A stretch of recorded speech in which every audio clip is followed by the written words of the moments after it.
Alectone, suivi de Nuit de juin, par Edmond-Henri Crisinel.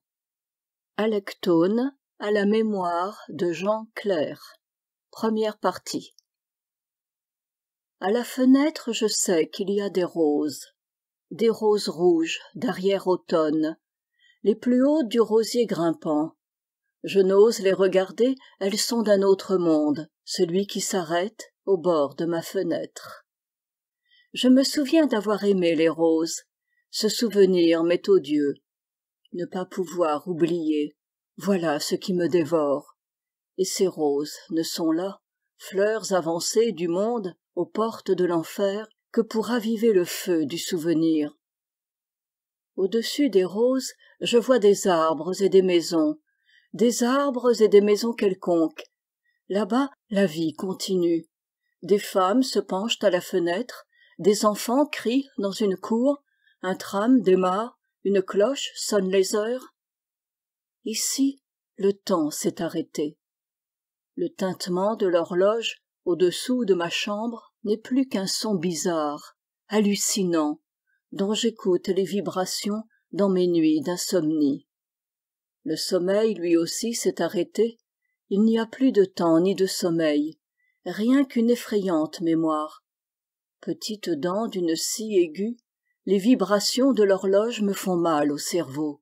Je voudrais pouvoir les saisir au vol, comme on fait des mouches irritantes, et les réduire au silence. Par-dessus les arbres, il y a le ciel, visible par petits carrés, entre les barreaux de ma fenêtre, toujours hermétiquement close. La maison dort, mais non ceux qui l'habitent. Un long cri, soudain, rompt le silence, secouant les chiens de garde, sévères molosses. D'autres chiens, au loin, leur répondent. Un pas sourd fait craquer le bois de l'escalier, une porte s'ouvre, se referme. À côté de ma chambre, une femme se traîne, en poussant des soupirs qui montent d'un abîme. Elle s'assied. Avec effroi, j'épie un bruit sec et saccadé, frottement d'un faible doigt sur la table. On dirait que cette femme s'épuise à effacer une petite tache imaginaire, qui lui ôte le repos. Je crois voir cette femme dormant, les yeux ouverts. Chaque nuit, la scène se répète invariablement la même. « Arrête !» lui criai-je enfin.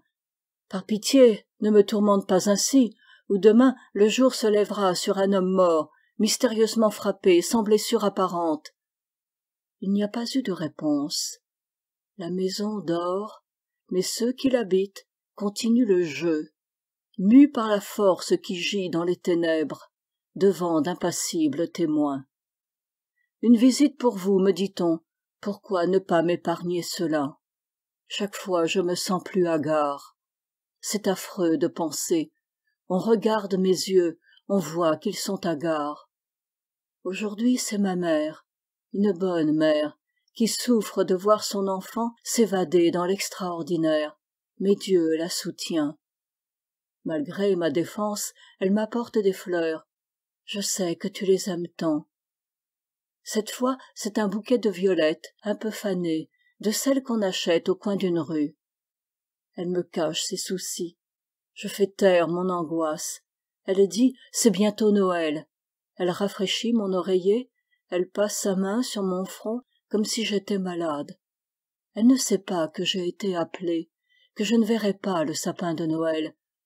Elle ne m'entend pas murmurer « Corps et âme, je t'appartiens désormais, Alectone. » À demi-mot, tu me le fais comprendre, selon tes voix détournées, familières à ceux qui ont commerce avec les douces créatures de l'enfer. Plutôt se crever les tympans que d'entendre tes insinuations, plus insupportables que les piqûres du temps attaché au flanc de la génisse errante. Mais que t'importent les oreilles grossières, Alectone? Ta voix est plus puissante que celle de l'homme qui crie vengeance. Elle traverse les déserts de la surdité même, quand tu veux frapper ta victime, lui faire payer le prix de sa témérité. Minuit, je frappe à la mince cloison. Alectone, écoute, Alectone! Ne m'interromps pas dans ma tâche, il y va de ton salut. Que veux-tu dire? Ne me réveille pas avant l'heure, Il faut qu'à la pointe de l'aube, cette tache ait disparu. Oh, serait-ce qu'elle est ineffaçable? Dis, quel redoutable secret! Tais-toi, que chacun plonge son regard en soi-même. Alecton, j'ai peur, mon esprit s'égare. Serait-ce pas le souvenir d'une faute qui t'obsède? Laisse-moi. Non, pas avant que tu m'aies dit pourquoi tu me harcèles sans pitié. Toi qui vois tout, que lis-tu dans mon âme? Parle, je n'ai pas commis de crime. Tu veux le savoir? Je vois un livre fermé, je l'ouvre à la dernière page, j'y lis ces mots griffonnés au crayon. Pour me sauver, il faudrait un cataclysme, ou la mort d'un être cher. Sorcière, tu m'as volé ce livre! Ce livre est sur la table, Samuel. C'est ta mère qui te l'a apporté cet après-midi, croyant te faire plaisir. Il y a 10 ans que j'ai écrit cela, une autre main guidait la mienne. Possédé, tu l'as dit. Serpent, le démon n'est pour rien dans cette aventure. Et pourtant, n'est-ce pas à lui que tu penses, dans tes nuits sans sommeil, quand trop lucide tu te frappes la tête et la refrappes contre les murs de ta chambre? Que disait-il l'esprit qui t'a parlé jadis sur la colline alémanique?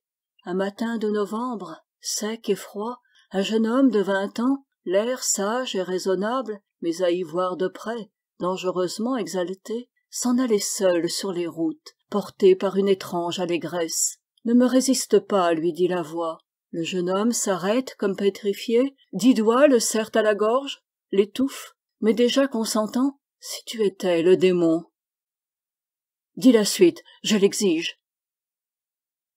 Quelques secondes, et soudain la réponse le frappe comme un éclair. Si le grain de froment ne passe par la mort, il demeure seul, mais s'il meurt, il porte beaucoup de fruits. Le démon, pour séduire, ne craint pas d'emprunter l'apparence d'un enfant de lumière. Pour prix de ta servitude, car il sait ton désespoir, il t'accorde sa joie qui précède le délire. À tes yeux ingénument éblouis, il découvre les mystères du futur. La vision du terrible, cela n'est pas de Satan. Il est vrai que j'ai tout accepté dans une tempête de joie, solitude, persécution, prison. Diras-tu que la voix ne t'a pas trompé? À quelque temps de là, tu donnais des signes de folie. Parmi les démons, tu t'es lamenté sur ton sort. 10 ans, Samuel, et tu n'es plus qu'une ombre. Si je suis coupable, serait-ce d'avoir tenté de franchir le cercle magique? C'est cela même. Perdu, je suis perdu. Songe, imprudent, qu'elles avaient proféré la menace, celle qui barre le seuil interdit. Les anneaux du cercle fatal se resserrant autour de moi, et condamné à ne vivre plus qu'au sein de ténèbres glaciales, je résolus de me rendre, après avoir tiré un augure défavorable du vol d'un oiseau noir. Un morceau de cristal, ramassé parmi les détritus du parc, où son éclat avait attiré mon regard, servit à mes desseins. Tandis que vers ma chambre montaient de suaves cantiques, on me trouva inerte, la tête inclinée sur l'oreiller, en sang. C'était le matin de Noël. Deuxième partie. Que me voulez-vous, forme sans visage? Pourquoi ces gestes irrités? Ai-je mal interprété vos signes? M'interdirez-vous de mourir, vous qui m'empêchez de vivre? Aie pitié de moi, Alecton, toi dont la voix inhumaine seule a bercé mon retour à ce monde irréel. Ne me ferme pas toute issue. Laisse-moi mourir, entraîne-moi à ta suite, loin de ce lieu sans nom où je n'étreins que des ombres. Après le dur combat nocturne, il était vain de chercher un appui, même passager, dans les apparences sensibles, chacune d'elles me révélant un secret assez terrible pour me faire blêmir. Tarentule en colère, dans son coin d'ombre, Alecton et lucubre, je suis sa proie lucide, mais paralysée à coups de langue ténébrant. Femme aux dents de cristal, si je succombe à ton venin, ce ne sera pas sans lutte. À frôler les ombres des morts, j'ai retrouvé le goût de vivre, et j'ai appris ce que nulle science ne m'avait enseigné. On s'accoutume à l'enfer. Ce chat qui miaule au-dessus de ma chambre, Enfermé, affamé peut-être, il marche à pas de velours, s'arrête pour appeler, puis reprend sa ronde. Chacun de ses pas s'imprime dans mon cerveau, sensation de la pâte, tiède et molle. Il me semblait le voir, un chat très grand, plus grand que nature, un chat qui n'existe pas. Ce matin, dans le miroir, mon visage avait les traits du félin démoniaque. Il n'y a pas de chat, me dit-on. Il neige, apaisement, rien au-delà de ces flocons silencieux. J'ose m'approcher de la fenêtre. Dieu, ne plus revoir au pied de la tour lui de trio d'automates, ces funèbres laquais côte à côte marchant d'un pas égal, et s'arrêtant soudain de concert qu'en cessant de guetter j'apparais à ma vitre. Faire le mort comme un cloporte, ne plus parler, ne plus bouger, apprendre à ne pas rouvrir les yeux. Ton enfer était voulu, prémédité, dit-elle. Ne te plains donc pas, pusillanime. Un passant m'a découvert engourdi au bord de l'étang. Une volonté puissante m'a poussé du côté des rochers de l'Agro, cette épaule de Molas, nue et solitaire, qui domine la proche campagne. J'ai dû trébucher en chemin, portes entr'ouvertes, escaliers déserts, chiens absents, comme par hasard. Grave maladie, c'est passé, mes faiblesses extrêmes, visite de maman quotidienne, sa présence m'agite. À côté, l'ennemi fait trêve. Le lit moins âpre, à ma chair, brûlée de sel. Fin de la trêve. Au jour n'y tenant plus, bondi contre la paroi et frappé à grands coups, enforcené, pris au piège, un cri de joie m'a répondu, sauvage. Abruti de drogues opiacées, je m'abandonne au gouffre. Où suis-je? À travers une porte vitrée, mon regard plonge dans la pénombre d'une salle, repère de vieilles femmes édentées qui, à l'aube, se racontent leurs songes. Parfois l'une d'elles se montre à la porte, me dévisage d'un œil morne et glacé, puis se détourne, en crachant. Horreur de ces chippies hostiles qui, nuit et jour, rabâchent leurs péchés et, soudain, poussent des cris de terreur à l'approche d'un ange, chiennes d'Alecton, monstres à face d'humbles femmes repentantes, promises au Seigneur. Toujours le même épouvantable Cerbère. Signes de perdition par milliers, dans le ciel, sur la neige, au fond des yeux. Samuel, c'est moi, l'étrangère, celle qui apparaît dans ton délire, imprégnée, dis-tu, des vapeurs de l'Etna. M'en aller? Tu m'en veux, comme à ces démons qui vous surprennent en faute et se moquent? Je ne suis pas un démon, mais Alecton, que tu appelles quand ton esprit va sombrer. Souviens-toi, il y a 10 ans, au bord du Rhin, sans le savoir, tu me disais tout.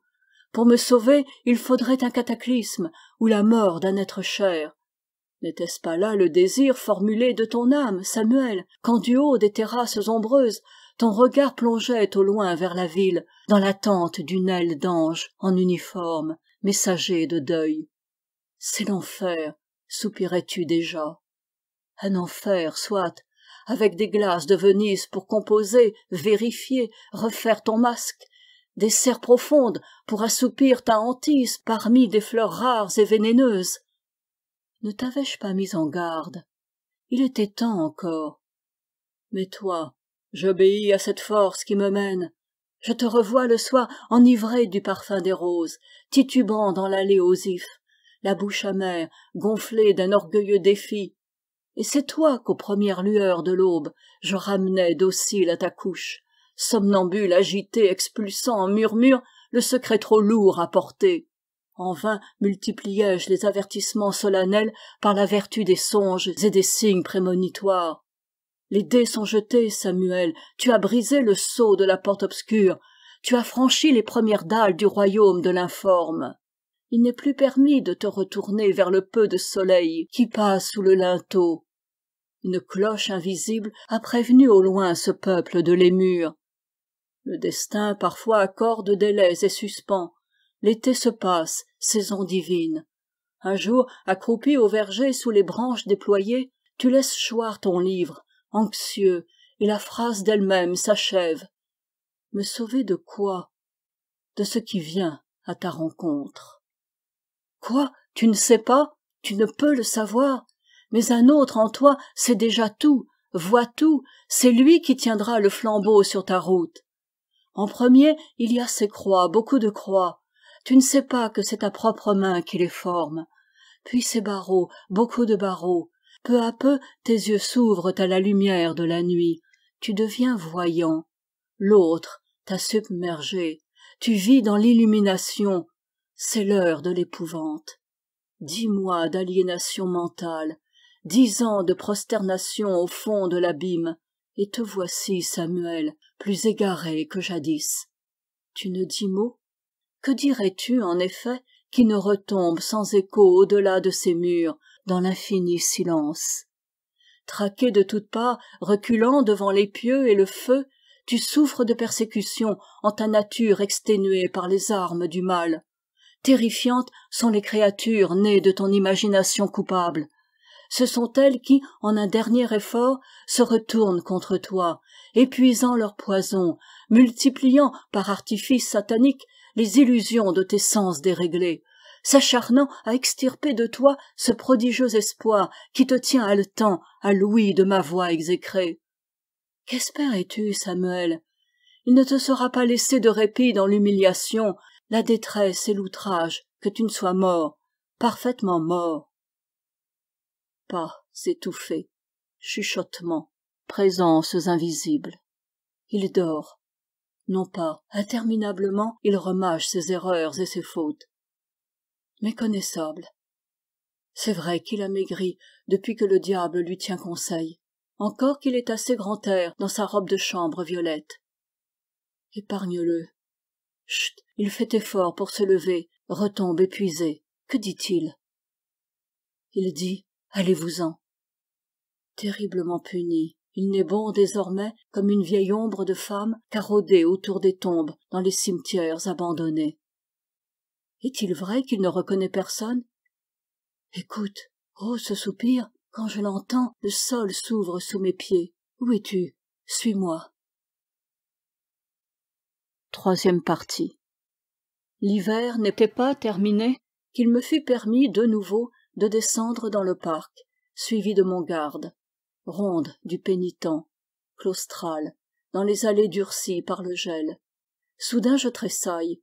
De mon côté s'avancent 2 femmes, dont l'une soutient l'autre, plus jeune, fort hésitante et terrassée. C'est elle, me dit l'homme. Elle, Alecton, enfin, l'Ophélia vue, battant l'air de sa main gantée, pour écarter quelle triomphante cohorte. L'inconnue passa sans me voir, taciturne, appuyée à sa compagne, non moins silencieuse. Je me heurtai à ce regard brûlé, absent, d'une intensité d'absence à faire peur, puis elle disparut, nébuleuse errante, dont la trajectoire, une fois, croisa la mienne. Après un règne de plus de 12 ans, l'esprit des ténèbres m'a quitté. Me voici rendu au monde, mais si réduit, si délesté, si diaphane, si peu protégé contre la violence des sensations qui m'assaillent, que je n'ose sortir de chez moi, me hasarder en ville, ou le long même des vieux murs à corbeilles d'or menant aux vignes. En péril d'anéantissement, je me défends contre tout, l'air du printemps, le silence des nuits et la clarté du jour, le chant du merle, le parfum des jacinthes. On me dit lointain et détaché. Or je livre un combat sévère, aussi sévère que l'autre. Il m'arrive de désespérer, pareil à l'émigrant qui, rentré au pays natal, doute qu'il y puisse vivre. La tentation me prend alors, comme un grand vent d'automne, de retourner là-bas où m'a souffleté l'ange. Ma mère est près de moi, qui m'aide à reprendre pied. Que dirais-je encore? Je n'ai plus de vision. Nuit de juin. Où es-tu, Alecton? Souvent ma pensée remonte le cours des ans pour retrouver la trace de tes pas fugitifs. Plus passionnément aujourd'hui, tandis que, reposant sous les frétilleuls, entre l'église et le cimetière, j'attends l'approche du soir, avant de regagner cette ferme là-bas, par des chemins d'ombre et de soleil, où s'attarde l'odeur des foins.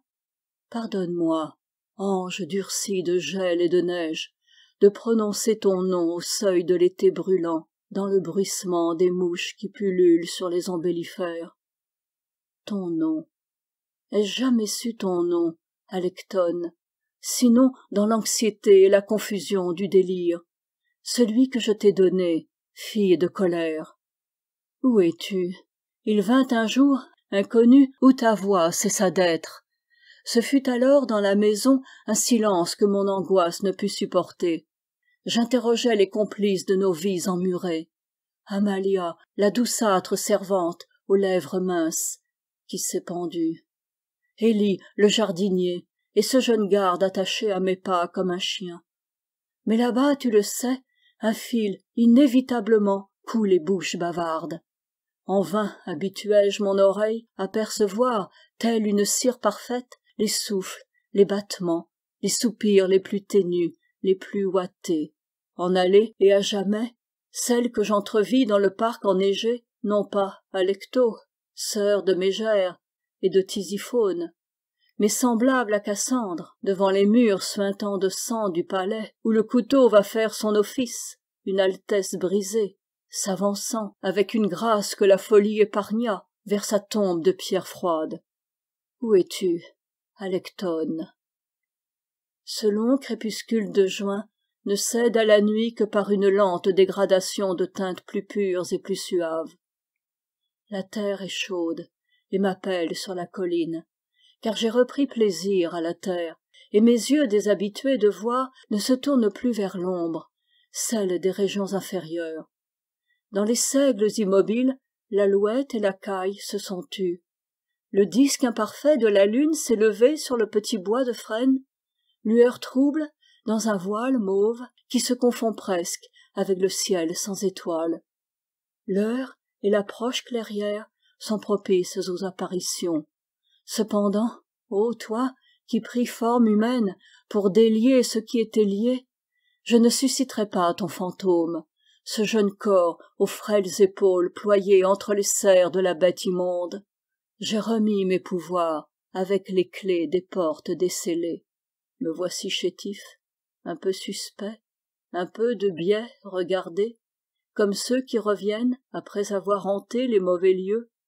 Mais homme tout de même, aussi charnel, aussi terrestre que ce faucheur blond maintenant à peine distinct du trèfle et qui me regarde sans terreur.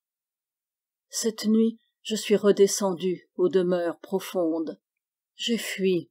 Vrai, je n'en pouvais plus d'attendre. Je suffoquais parmi vous. Je suis retourné là-bas.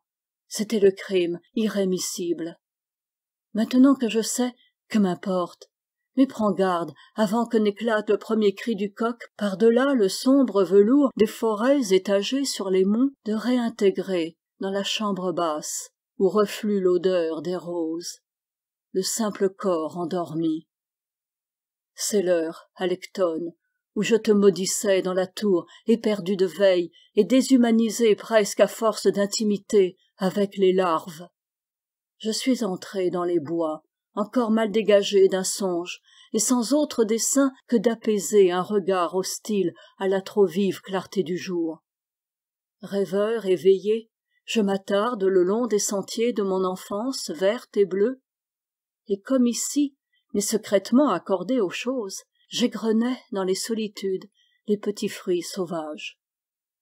Qui a rompu le charme?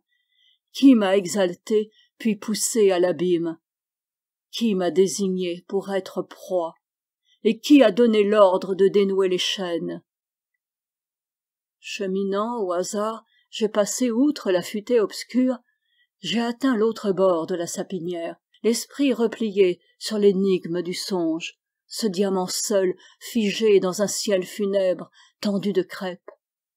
Un oblique faisceau de lumière frappe les troncs espacés, nus jusqu'à la cime intacte, et les découpe en hautes sévères colonnades dont la face d'ombre est noire. J'ai aimé la forêt dans des temps lointains où je ressemblais à l'écureuil agile. Maintenant la forêt me reçoit comme un hôte passager qu'elle ne reconnaît pas. Vieilli, je reviens d'un pays de ténèbres, et j'ai pris le teint de l'exil. Ai-je achevé ma course, atteint l'autre bord de ma vie? Alectone, humaine Alectone, je suis là de poursuivre, sous les figures opposées de l'ange et d'une fille de la nuit, une ombre toujours fuyante. Un vain songe, dans le parc hérissé de signes de nous seuls visibles, ne m'a dévoilé qu'un astre fatal, à demi consumé. Ô cour de justice, ô prophètes de sel et de pierre autour de moi, juges et patriarches, dites si je suis retombé dans la faute qu'atteste, tatouage pâle mais horrible, l'incision de ma vie spectrale. Savigny, juin 1945. Enregistré par Christiane Johanne.